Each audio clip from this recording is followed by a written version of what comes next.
ایک اچھی زندگی گزارنے کا مطلب آخر ہے کیا؟ یہ ایک ایسا سوال ہے جس نے صدیوں سے مفکرین کو اور ہم سب کو کبھی نہ کبھی سوچنے پر مجبور کیا ہے۔ تو چلیں آج اسی سوال کا جواب ڈھونڈنے کی کوشش کرتے ہیں فلسفے کی روشنی میں۔ دیکھیں، یہ سوال صرف کتابوں تک یا کلاس رومز تک محدود نہیں ہے۔ یہ ہم میں سے ہر ایک کی ذاتی تلاش کا حصہ ہے۔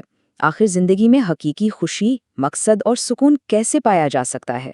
اچھا، تو اس سوال کا جواب ڈھونڈنے میں فلسفے کی ایک خاص شاخ ہے جو ہماری مدد کرتی ہے، اور وہ ہے اخلاقیات۔ یہ صرف صحیح اور غلط کی اصولوں کا کوئی مجموعہ نہیں، بلکہ یہ ایک اچھی زندگی گزارنے کا ایک عملی رہنما ہے۔ دیکھتے ہیں کہ یہ ہماری روزمرہ زندگی میں کیسے کام آ سکتی ہے۔ تو یہ جو لفظ ہے اخلاقیات یا ایتھکس، یہ صرف صحیح اور غلط کے اصولوں کی کوئی فہرست نہیں ہے۔ اس کا اصل تعلق ہے کردار سے۔ آپ جانتے ہیں یونانی لفظ ایتھوس کا مطلب ہی عادت یا کردار ہے۔ تو اخلاقیات دراصل یہ سوال ہے کہ ایک اچھا انسان کیسے بنا جائے، ہماری عادتیں کیسی ہوں۔ اور ہاں، یہ سمجھنا بھی بہت ضروری ہے کہ اخلاقیات کا تعلق ہمارے ہر کام سے نہیں ہوتا۔ یہ صرف ان شعوری اور ارادی فیصلوں کے بارے میں ہے جن کے ہم ذمہ دار ہیں، مطلب وہ فیصلے جو ہم سوچ سمجھ کر کرتے ہیں، جیسے سونا یا چلنا غیر ارادی اعمال ہیں، لیکن کسی کی مدد کرنے یا نہ کرنے کا انتخاب وہ ایک شعوری فیصلہ ہے۔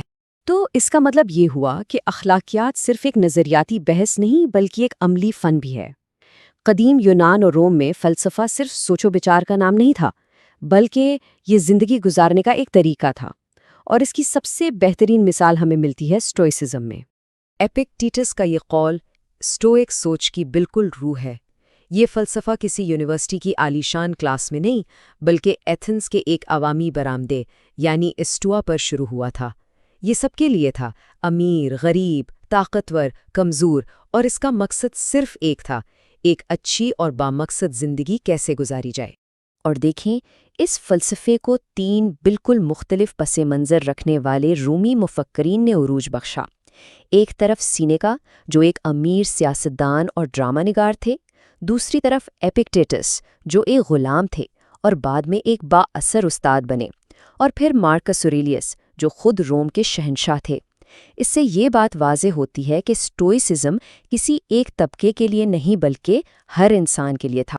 اسٹوئسزم کا سب سے طاقتور اور بنیادی اصول یہ ہے کہ اپنی توانائی صرف ان چیزوں پر لگائیں جن پر ہمارا اختیار ہے۔ مثال کے طور پر، موسم کیسا ہوگا یہ ہمارے کنٹرول میں نہیں، لیکن اس پر ہمارا رد عمل کیسا ہوگا یہ ہمارے کنٹرول میں ہے۔ دوسرے لوگ ہمارے بارے میں کیا سوچتے ہیں یہ قابو سے باہر ہے، لیکن ہمارے اپنے اعمال ہمارے قابو میں ہیں۔ اور اسٹوئک فلسفے کے مطابق حقیقی سکون اسی سمجھ میں ہے۔ مارکس اوریلیس کا یہ قول اصل میں اسٹوئسزم کا پورا نچوڑ ہے۔ یہ فلسفہ صرف کتابوں میں پڑھنے کے لیے نہیں بلکہ زندگی میں عمل کرنے کے لیے ہے۔ یہ کہتا ہے کہ ایک اچھے انسان کی تعریف پر بحث کرنا چھوڑ دو اور بس ایک بن کر دکھاؤ۔ لیکن اب تک ہم نے جن فلسفیوں کا ذکر کیا، زینو، سینیکا، ایپکٹیٹس، مارکس اوریلیس، ان سب میں ایک بات مشترک تھی، وہ سب مرد تھے۔ تو آئیے اب فلسفے کی تاریخ کے اس پہلو پر ایک نظر ڈالتے ہیں جسے اکثر نظر انداز کر دیا جاتا ہے۔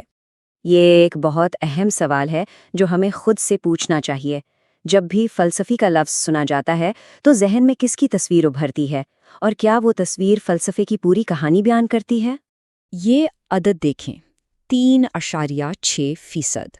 یہ شاید ایک چھوٹا سا نمبر لگے، لیکن اس کے پیچھے ایک بہت بڑی اور اہم کہانی ہے۔ یہ فلسفے کے 4 بڑے جرائد میں خواتین مصنفین کے کام کا حوالہ دیے جانے کی شرح ہے۔ یہ صرف ایک عدد نہیں، بلکہ یہ فلسفے کی دنیا میں خواتین کو منظم طریقے سے نظر انداز کیے جانے کی ایک علامت ہے۔ حقیقت یہ ہے کہ صدیوں تک فلسفے کی تاریخ پر سفید فام مردوں کا غلبہ رہا ہے۔ خواتین فلسفیوں کو اس داستان سے منظم طریقے سے باہر رکھا گیا۔ ان کے کام کو یا تو بھلا دیا گیا یا پھر مردوں سے منسوب کر دیا گیا، اور نتیجہ یہ ہے کہ جو فلسفہ آج ہم تک پہنچا ہے وہ نامکمل ہے۔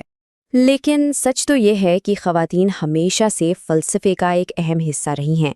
قدیم یونان کی ہپارکیا سے لے کر جنہوں نے معاشرتی روایات کو چیلنج کیا، اسکندریہ کی ہائپیشیا جو ایک عظیم ریاضی دان اور فلسفی تھیں، کرسٹین ڈی پیزان جنہوں نے خواتین کے حقوق پر لکھا، میری ولسٹن کرافٹ جنہوں نے نسوانیت کی بنیاد رکھی، اور سیمون ڈی بووا جنہوں نے وجودیات اور نسوانیت کو جوڑا، ان سب نے فلسفے میں گہرے اور انقلابی خیالات پیش کیے۔ تو اخلاقیات، اسٹوئسزم اور فلسفے کی تاریخ کے اس سفر کا آج ہمارے لیے کیا مطلب ہے؟ یہ ساری باتیں ہماری زندگیوں سے آخر کیسے جڑتی ہیں؟ ان تمام نظریات اور بحثوں کے بعد ایک بنیادی سوال پھر سے سامنے آتا ہے، آخر ایک اچھی اور اخلاقی زندگی گزارنے کی کوشش کیوں کی جائے؟ اس سے حاصل کیا ہوگا؟ اخلاقیات کا مطالعہ صرف ایک بہتر طالب علم نہیں بناتا بلکہ ایک بہتر انسان بننے میں مدد دیتا ہے۔ یہ ہمیں زندگی کے بڑے سوالات پر سوچنے پر مجبور کرتا ہے۔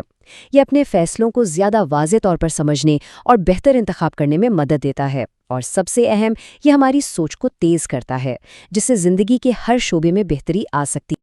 اور یہ یاد رکھنا بہت ضروری ہے، فلسفہ کوئی میوزیم میں رکھی ہوئی پرانی چیز نہیں ہے، یہ ایک زندہ، سانس لیتی ہوئی گفتگو ہے، ایک ایسی گفتگو جو ہر نئی نسل، ہر نئی آواز کے ساتھ بدلتی اور بڑھتی ہے، اور اس گفتگو میں شامل ہونے کا دروازہ ہمیشہ سب کے لیے کھلا ہے۔